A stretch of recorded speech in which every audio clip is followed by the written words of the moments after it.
iyada oo maalmihii la soo dhaafay dadweynuhu u dhagtaagayeen natiijadii doorashadii 13 bishan ka dhacday dalka ayaa magaalada Sheekh ee gobolka Saaxil waxaa galabta ka dhacay dabaaldeg ay isugu soo baxeen taageerayaasha xisbiga kulmiye kadib markii guddiga doorashooyinka ee Soomaaliland ku dhawaaqeen natiijadii doorashada isla markaana uu ku guuleystay musharaxa xisbiga kulmiye ee Muuse Biixi Cabdi iyo ku-xigeenkiisa Cabdiraxmaan Seylici durbadiiba dadweyne aad u tiro badan ayaa dabaaldeg ku maray wadada dhex marta bartamaha magaalada taageerayaasha ayaa ku dhawaaqayay kelmado ay ku muujinayeen taageerada natiijada guusha xisbiga kulmiye waxaana taageerayaashani isugu yimaadeen xafiiskooda dhexe ee magaalada waxaana halkaas isaguna kula sugnaa oo kula dabaaldegayay gudoomiyaha xisbiga ee degmada iyo mas'uuliyiin kale anigoo ah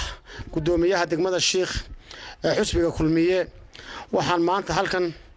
kula wadaagayaa shacab weynaha degmada Sheekh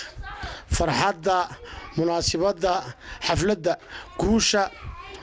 in xisbiga kulmiye madaxweynaha jamhuuriyadda Soomaaliland Muuse Biixi Cabdi loo doortay halkan ayaanu xafladda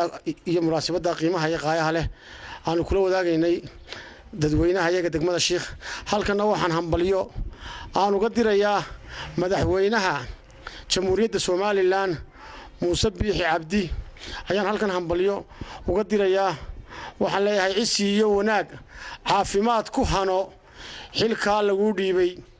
allaha kugu guuleeyo ilaahay ha kula garab galo wassalaamu calaykum waraxmatullaahi ugu dambeynna dabaaldegaasi ayaa ku soo dhamaaday si nabadgelyo Saciid Axmed Tamriise telefishinka caalamiga Star magaalada Sheekh